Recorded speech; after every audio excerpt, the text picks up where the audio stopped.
Kung ang anak mong teenager na nasa edad na 12 to 15 years old ay sumasagot, lalo na sumasagot pa ng pabalang, nagsisinungaling, tapos napapansin mong lumalayo yung loob ng bata sa'yo, guys, huwag niyo munang isipin na masama yung anak mo.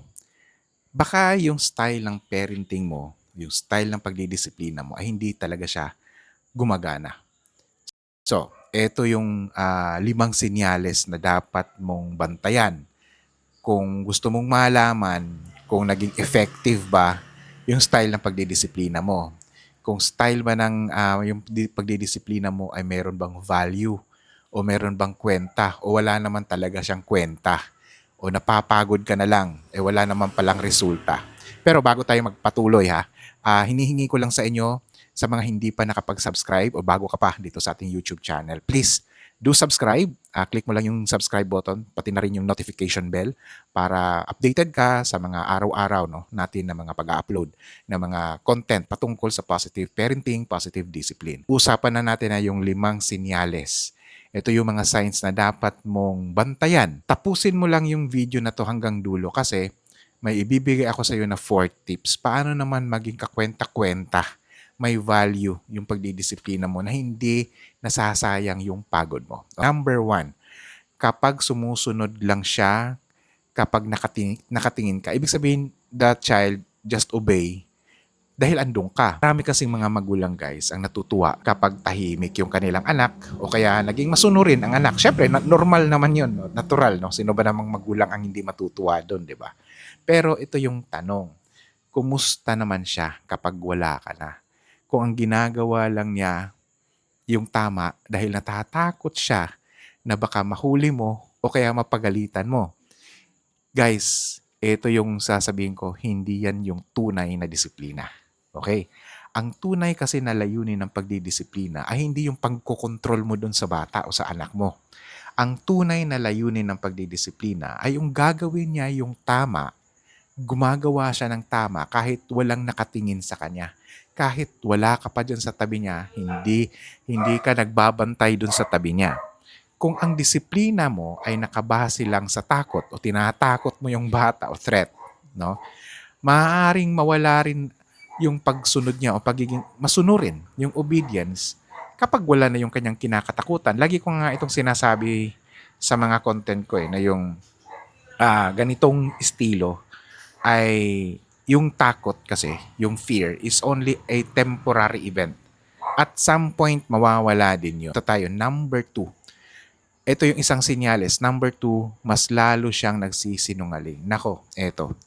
Kapag ang bawat pagkakamali ay nauuwi sa sigaw, sa mura o matinding pagpaparusa, may mga teenager, sa mga magulang, may mga teenager dahil dito, natututo tuloy silang magsinungaling. Hindi dahil gusto nilang magsinungaling o maging sinungaling. Hindi dahil ang iniisip na kasi ng mga kabataang ito ay mas ligtas pala ang magsinungaling kaysa magsabi ng totoo.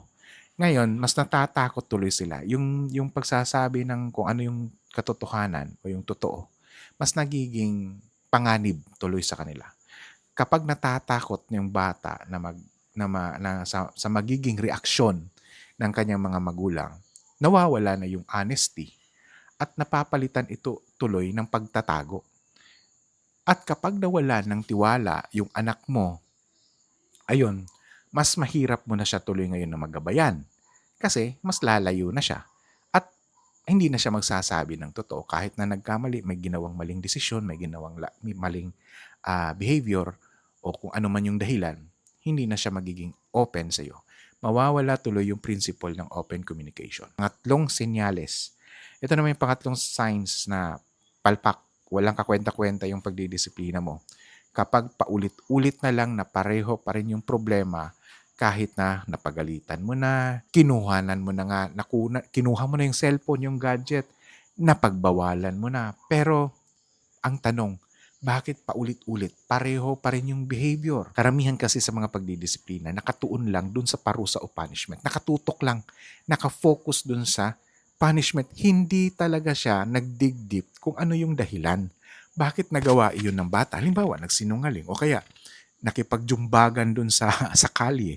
O ano ba yung dahilan? O nakipagmurahan o nambuli o ano man. Intindihin mo kung ano yung ugat ng problema. Kung nakatutok ka dun sa parusa, sa punishment lang yung ang akala mo kapag tutok sa punishment, nababago mo yung behavior ng bata. Nako, hindi yan umuubra, hindi yan effective. Halimbawa, baka ang sobrang paggamit ng cellphone ay hindi naman talaga siya katamaran, kundi paraan niya ito para takasan na yung stress, yung lungkot o pressure sa school. Kaya lulong na lulong siya sa cellphone. Galit na galit ka na. Pinagmumura mo na yung bata. Ginombag mo na yung bata dahil nagalit ka. Hindi mo naman tinanong bakit mas nakatutok na siya lagi sa cellphone. Maaari, baka stress na siya. Baka nape-pressure na rin siya o baka meron siyang pinagdadaan ng problema. Hindi na siya makapag-open up sa'yo. Kapag hindi mo nakita ang ugat ng problema, sigurado yan paulit-ulit at babalik pa rin yung parehong behavior. Okay, punta tayo. Number 4 na sign. Mas lalong siyang nagiging galit at mas nagiging palasagot. Ibig sabihin, mas nagiging agresibo, mas nagiging rebelde. Minsan, ang tanong kasi ng mga magulang, bakit ang bastos ng anak ko? Pero, tanungin din natin yung ating mga sarili. Ano yung madalas na nakikita ng bata kapag may conflict sa bahay? Nakikita ba niya yung sigawan? Nakikita ba niya yung murahan? Ang pananakot ba ay nagiging normal na ba ito na paraan sa pag-aaway? Iyon din mismo ang matutunan ng bata. Gagamitin din niya ito. Ganon din yung kanyang style. Hindi natutulungan ng teenager ang emotional control. Hindi siya natutulungan paano kontrolin yung kanyang emosyon sa pamamagitan ng iyong mga sermon. Hindi nakakatulong. Mas natutuhan ng isang teenager kung ano yung kanyang nakikitang halimbawa sa kanyang mga magulang o sa kultura mismo o ginagawa ng pamilya mismo sa loob ng pamamahay. Hindi ka na niya kinakausap ng tungkol sa buhay niya. Yon, outside kulambo ka na sa buhay ng anak mo. Alam niyo, ito yung pinakamalaking warning sign, sabihin ko sa inyo, sa mga parents dyan. Kapag hindi mo na alam sino ba yung mga kaibigan niya, hindi mo na alam ano yung pinagdadaanan ng anak mo, ano yung mga ginagawa niya online, o ano yung mga kinakatakutan niya, nako, maaaring nawawala na ang tiwala ng anak mo sa iyo. At ito tandaan mo to. Habang lumalaki at nagiging adult yung teenager mong anak, mas lalong naging mahalaga ang koneksyon kaysa sa control. Minsan kasi tayo baliktad Kung kailan maliliit pa yung mga anak natin, hindi natin kinokontrol. Kung kailan sila naging teenager, yun natin kinokontrol. Baliktad. Dapat kung habang maliit pa, mas control natin. Habang lumalaki, luluwagan mo naman. Kapag wala kang koneksyon sa anak mo, nawawala rin yung influence ng magulang. At mahirap yan. Dapat, ito tandaan natin, dapat maging ang unang influence dapat ng mga anak natin ay tayo mismo lang magulang. Okay, pag-usapan naman natin, 4 tips ito. Ano ba ang disiplinang may kwenta? Okay, ito yung pag-uusapan natin. So, ito yung mga 4 tips ko na pwede kong, marami naman yan pero ito yung 4 na major or top major actions, no? Na magiging may kakwenta-kwenta ay gawing mas effective. Ang ibig sabihin ng 4 na tips, gawin natin mas effective yung ating pagdidisiplina. Okay, number 1, tip. Unawain muna bago tayo magbigay ng consequence. So, bago tayo magalit, itanong mo muna sa sarili mo. Itanong mo muna sa anak mo, no? Ano bang nangyari? Bakit mo ito ginawa? Hindi ito pagtotolerate. Kasi ang karamihan sa atin, ang akala natin kasi, tinotolerate natin yung anak pag tinatanong natin ng mga ganitong tanong. Yon, maling pagkakaintindi. Hindi natin tinotolerate. Ano bang ginagawa natin? Ito yung hinahanap natin kung ano ba yung ugat ng problema para masolusyonan natin at tumama tayo dun sa tunay na dahilan para hindi na maulit yung parehong behavior. Tutumbukin natin. Kasi kung diretso kang magalit at nagbibigay ka kaagad ng kaparusahan, ang tanong, na-solve mo ba talaga ang ugat ng problema? Ito kasi ang mali natin mga parents sobra tayong focus. Ang akala natin kapag nasaktan natin yung bata, sinaktan siya at nasaktan siya, hindi natitigil na yung kung ano man yung kanyang behavior. Doon tayo nagkakamali. Doon tayo sumasablay. Okay? So, ito pa. Number 2, tip. Magbigay tayo, kung may consequences tayo, dapat maging logical. Yung consequence, hindi siya emotional punishment. Okay?